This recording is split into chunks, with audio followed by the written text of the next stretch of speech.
Assalamualaikum warahmatullahi wabarakatuh.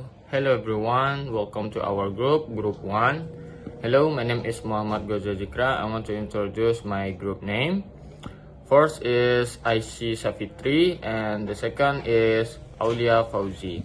Okay, now we will talking about portfolio. Okay, first, concept of portfolio. Portfolio is a processful collection of student work that show their effort, progress, and achievement is from after and spadar. In language assessment, it records development in skills such as writing, speaking, and reflection. Portfolio authentic, formative, and learning-centered assessment. For example, the key idea of portfolio focus on learning progress, not just final result. Okay, the next, function and purpose. First, the function of portfolio is to document learning progress over time. The second, to encourage self-reflection and learning autonomy. And the last is to provide authentic evidence of language performance. Okay, now we enter the purpose. The purpose one is promote self-assessment and motivation. For the second, facilitate teacher feedback and learn reflection. And the last is the support formative and summative evaluation. Okay, that's all material for me. The next material will be explained by Aishi Shafitri. Okay, thanks to moderator. I'm Aishi Shafitri and I will explain about types of portfolios. On this slide, we can see several types of portfolios that are commonly used in language assessment. First, the process portfolio focuses on the learning journey. It includes draft, revision, and teacher feedback.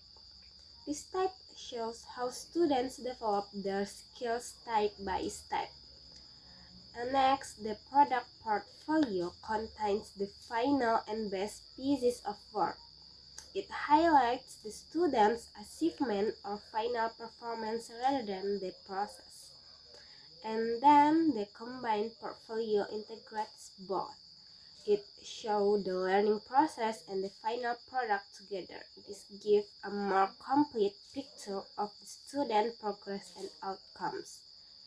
And lastly, the e-portfolio is the digital version. It can include multimedia elements such as videos, audio recordings, and digital documents, often stored and shared to online platforms. For example, in writing classes, a portfolio might include draft and the final essay. It helps demonstrate how student language proficiency improves over time. Okay, now let's move to the step in portfolio assessment.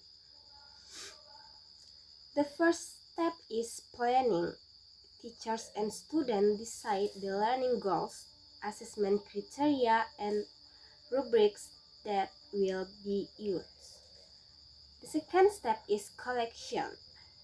Students gather their works over time, such as assignment, projects, or essays. And the third step is selection. From all the collected work, students choose the most representative or best sample that show their abilities. The fourth step is reflection.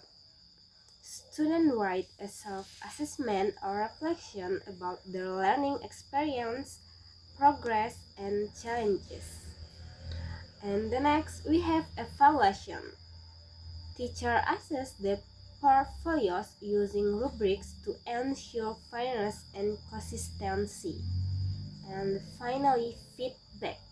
Teacher provide comments or discuss the result with students to help them understand their strengths and areas to improve.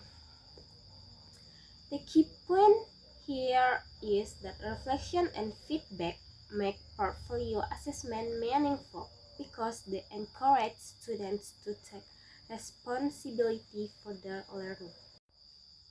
Okay, thank you. That's all explaining from me, and back to moderator. Okay, the next material will be explained by Aulia Fauzi. Okay, thank you, the moderator.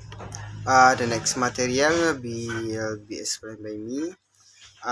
Designing portfolio.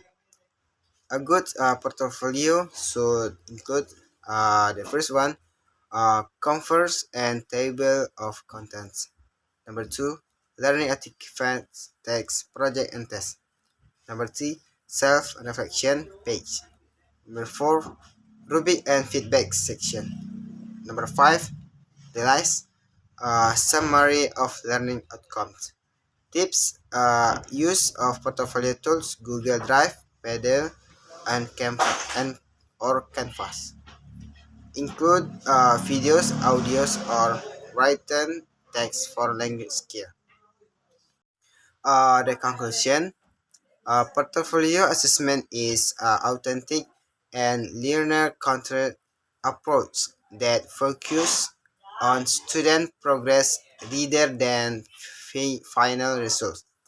It encourages learners to take responsibility, reflect on their development, and understand their strengths and weakness. For teachers of others, valuable insight for provide feedback and monitoring growth. In language learning, portfolio assessment makes evaluation more meaningful and support continuous improvement. Okay, that's all from our group. Thank you very much for your attention and see you to the next video. Bye bye.